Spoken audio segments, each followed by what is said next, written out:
नमस्कार, स्वागत है आप सभी का हिस्ट्री 360 चैनल में। मैं रवि कुलरिया, हिस्ट्री लेक्चर राजस्थान से।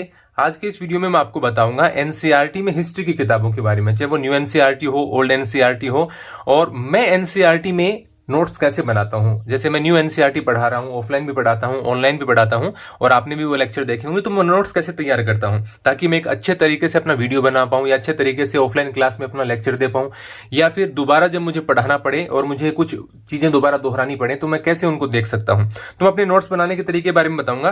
पहले मैं बताता हूं कि न्यू एनसीईआरटी में कौन कौन सी किताबें आती हैं। जैसे पहली बुक है हमारे अतीत, ये भाग 1 है। हमारे अतीत में फर्स्ट, ये भाग 1, ये दूसरा है। ये तो जो 4-4 किताबें चलती हैं उसके अकॉर्डिंग है, लेकिन हमारे अतीत भाग 1 ये एंशिएंट हिस्ट्री की किताब है और ये कक्षा 6 में चलती है। उसके बाद में दूसरी है हमारे अतीत 2, ये 7th में चलती है और ये मेडिएवल हिस्ट्री की किताब है।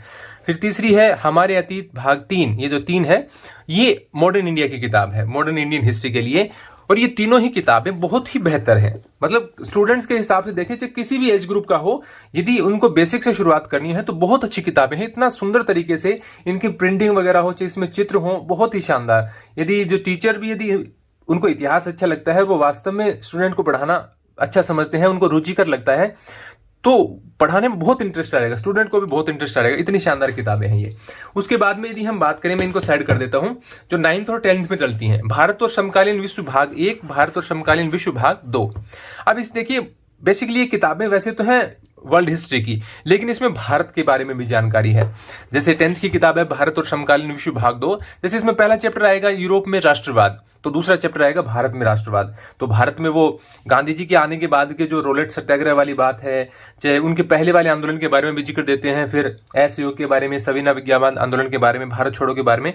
और इसी प्रकार से जैसे औद्योगिक क्रांति आती है तो इंग्लैंड में औद्योगिक क्रांति, यूरोप में औद्योगिक क्रांति की बातें करते करते फिर एक चैप्टर में भारत में भी औद्योगिक क्रांति के बारे में जिक्र करेंगे। तो ज्यादा इनमें मोस्टली दिया गया है वर्ल्ड हिस्ट्री, लेकिन भारत के भी इसमें चैप्टर दिए गए हैं। उसके बाद में खास तौर से आती हैं 12th की 3 बुक्स, जो कि अभी मैं पढ़ा रहा हूं तीनों ही। एक तो मैंने कंप्लीट करवा दी है, जो भारतीय इतिहास के कुछ विषय भाग 1। अब मैं जिसके लिए मैं वीडियो बना रहा था कि मैं नोट्स कैसे बनाता हूं। जैसे मैंने ये बुक पढ़ाई, तो इसमें देखिए मैं साथ साथ किस प्रकार से अपने नोट्स ऐड करता जाता हूं। देखिए बहुत सी चीजें जो मुझे लगती हैं, क्योंकि मेरे पास काफी सारी किताबें, मैं हर फैक्ट को डबल ट्रिपल चेक करता हूं, कोई भी डेट गलत नहीं हो जाए, कोई भी राइटर का नाम गलत नहीं हो जाए, कोई भी मतलब जगह का नाम ठीक तरीके से अधिक नहीं दिया गया है। तो मैं चाहे एनसीईआरटी में हो, मैं फैक्ट वगैरह हमेशा दोबारा चेक करता हूं हर जगह पे। तो देखिए ये नोट्स वगैरह आपको यदि ठीक से दिख पा रहे हैं, तो मेरी हैंडराइटिंग तो ज्यादा बेहतर नहीं है, लेकिन मैं खुद समझ ही जाता हूं, और मुझे खुद को ही समझना होता है, दूसरों को तो मैं बोल के समझाता हूं, तो वो आवाज शायद मेरी समझ जाते हैं। तो देखिए इस प्रकार से मैं, देखिए भरी रहती है मेरी किताब हमेशा। और जब अब तो मैं जैसे टीचर हूं, पहले मैं जब खुद भी पढ़ता था, कंपटीशन एग्जाम की तैयारियां करता था, तब भी मेरी किताबों की यही हालत होती थी। मैं मोस्टली कम किताबें रखता था, और उन कम किताबों में, हालांकि किताबें मैं खरीदता ज्यादा था, ज्यादा किताबें खरीद के एक किताब मैं वो ढूंढता था। मेरे को हमेशा 2 किताबों में यदि चूज करना पड़े तो एक में चाहे मैटर थोड़ा सा अच्छा नहीं हो, लेकिन मैं मुझे बेसिकली चाहिए क्या, ऐसी जगह चाहिए ऊपर नीचे साइड में, ताकि मैं अपनी बातों को ऐड कर सकूं। तो मैं हमेशा ये करता था कि एग्जाम से पहले, और मैं 4-5 महीने जब भी पढ़ता था, अपनी सारी चीजें ये जो खाली जगह पर दे रखी हैं इनमें ऐड करता जाता था। और लास्ट में मेरे पास हर टॉपिक के लिए, हर सब्जेक्ट के लिए एक बुक होती थी, और जिसको मैं एग्जाम टाइम में लास्ट में 1-2 महीने पढ़ा करता था। तो हमेशा मेरे नोट्स बनाने का ही तरीका रहा है। अब मैं पढ़ाते समय भी ऐसे ही नोट्स बनाता हूं, क्योंकि बहुत सी बातें ऐसी होती हैं, क्योंकि ये जो नई एनसीईआरटी है इसमें एक दिक्कत ये है कि फैक्ट बहुत कम है, क्योंकि इतिहास के कुछ विषय, इनके नाम ही है भारतीय इतिहास के कुछ विषय, तो बहुत कम विषय इसके अंदर शामिल किए जाते हैं। तो इसलिए मैं इस प्रकार से नोट्स बनाता हूं, और मेरा यही तरीका रहा है। लेकिन कभी भी किसी के तरीकों को वो ब्लाइंडली फॉलो नहीं करना चाहिए। आपका क्या तरीका अलग हो सकता है, यदि आप अपना तरीका ढूंढ सकते हैं तो आपके लिए ज्यादा बेहतर होगा। तो ये जो भारतीय इतिहास के कुछ विषय भाग 1 है, एंशिएंट हिस्ट्री की बुक है, ये 12th के लिए। इसके बाद में सेकंड बुक है, ये मेडिएवल हिस्ट्री की है, जिसका मैंने अभी आपको चैप्टर पढ़ाया भी था, पहला चल रहा है, पढ़ाया गया अभी, तो एक ही वीडियो आया है। देखिए तो इस प्रकार से जो भी मैं फैक्ट, देखिए कहां कहां जहां मेरे को जगह मिलती है, जहां पर क्वेश्चन एंड होते हैं, उस पेज को भी मैं नहीं छोड़ता। जैसे यहाँ पर इसके क्वेश्चन आएंगे लास्ट में, वो देखिए पेज, देखिए यहाँ पर भी मेरा कुछ रह गया तो ऐड करना मनुची के बारे में, तो मैंने यहाँ पर भी इसको घुसा दिया। तो मैं ऐसे नोट्स ऐड करता जाता हूँ, ये मेरा तरीका है, ताकि जब एग्जाम नजदीक आए, 2 महीने 3 महीने, अभी तो चलो मुझे एग्जाम देना नहीं है, सिर्फ वीडियो बनाने हैं या ऑफलाइन पढ़ाना है, ताकि एग्जाम जब नजदीक आए तो मुझे किसी प्रकार की कोई प्रॉब्लम नहीं हो। आपको ऐसे नोट्स बना लेने चाहिए, यदि आपको ये तरीका ठीक लगता है तो। थोड़ा बहुत आपको लगता है कि आपको ये फायदेमंद हो सकता है तो आप ऐसे बना सकते हैं। मैंने खासतौर से मेरा तरीका बनाने के लिए, मैं तो एक हिस्ट्री टीचर हूं, उसके अकॉर्डिंग अभी भी मैं इस प्रकार से नोट्स तैयार करता रहता हूँ। मेरी हर बुक में आपको लगभग ऐसे ही मिलता है जो मैं ज्यादा यूज में लेता हूँ। एनसीईआरटीज में सबसे ज्यादा यूज में लेता हूँ क्योंकि मुझे ऑफलाइन ऑनलाइन पढ़ाते ही रहना पड़ता है इनके बारे में। अब यदि बात करें कि जो ओल्ड एनसीईआरटीज हैं वो मैं आजकल ज्यादा काम में नहीं लेता। उम्मीद करता हूं कि एक बार मैं मतलब शॉर्ट में जल्दी जल्दी इन बुक्स को कंप्लीट करवाऊंगा 5-5, 7-7 वीडियो में, क्योंकि बहुत लोगों के जैसे यूपीएससी में, स्टेट सिविल सर्विसेज में काफी विद्यार्थियों के रहता है, क्योंकि टॉपर्स वगैरह सजेस्ट करते रहते हैं, क्योंकि यही चला आ रहा है ट्रेंड में कि ओल्ड एनसीईआरटीज पढ़िए, ओल्ड एनसीईआरटीज पढ़िए।